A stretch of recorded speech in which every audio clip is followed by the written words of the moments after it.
ایک خاتون کا سوال یہ ہے کہ مجھے پوچھنا یہ ہے کہ اگر کوئی اپنی بیوی کو مشروط طلاق دے، یعنی یہ کہ اگر فلاں کام نہ ہوا تو تمہیں طلاق ہے میری طرف سے، اور اگر ہو گیا تو طلاق واقع نہیں ہوگی، تم میرے نکاح ہی میں رہو گی، کیا اس کا اسلام میں کوئی تصور ہے؟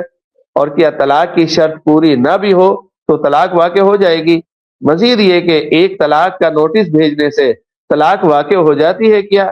پھر باقی دو نوٹس بھیجنے کا کیا مقصد ہے؟ دیکھیں، پہلی بات کا جواب تو یہ ہے کہ جب تک آپ پوری تفصیل نہیں بتائیں گی تو اس کا جواب نہیں ہو سکتا۔ کون سا کام نہ ہونے پر طلاق کو مشروط کیا تھا، اس میں اس کام سے اثر پڑتا ہے، کبھی طلاق واقع ہوتی ہے کبھی نہیں ہوتی۔ تو جو صحیح صورتحال ہے، جو کچھ اس نے کہا تھا وہ لکھ کر بھیجیں۔ دوسری بات کا جواب یہ ہے کہ ایک طلاق کا نوٹس بھیجنے سے ایک طلاق واقع ہو جاتی ہے، پھر دوسرا تیسرا کیوں بھیجتے ہیں؟ تو نہیں بھیجنا چاہیے، لیکن رواج ہے اور لوگ یہ سمجھتے ہیں کہ جب بھی طلاق دینا ہوتی ہے تو تین ہی دینا ہوتی ہے، حالانکہ صحیح طریقہ یہ ہے کہ ایک طلاق دے دیں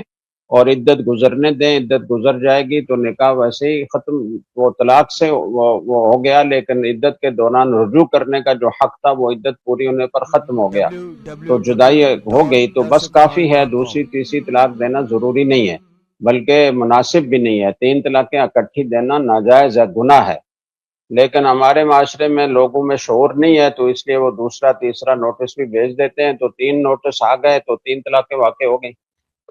جزاک اللہ۔ اچھا مفتی صاحب، کبھی کبھی ایسا بھی ہوتا ہے جو وکیل ہے یا عرضی نویس ہے وہ یہ کہتا ہے کہ بھئی آپ تینوں نوٹسوں پر ابھی سائن کر دیں، آپ کو بار بار آنا پڑے گا ہر مہینے بعد، ہم خود بھجواتے رہیں گے اس کو ہر مہینے، آپ ابھی سے تینوں پر سائن کر دیں، اور وہ ابھی سے سائن کر دیتا ہے، تو پھر آیا اسی وقت تینوں طلاقیں ہو جائے گی یا جب وہ نوٹس بھیجا جائے گا پھر شمار ہوگی دوسری اور تیسری؟ بس اگر اس نوٹس میں لکھا ہوا ہے، کوئی تاریخ لکھی ہوئی ہے تو اس تاریخ کو واقع ہوگی، ابھی واقع نہیں ہوگی، لیکن بہرحال واقع ہوگی تو وہ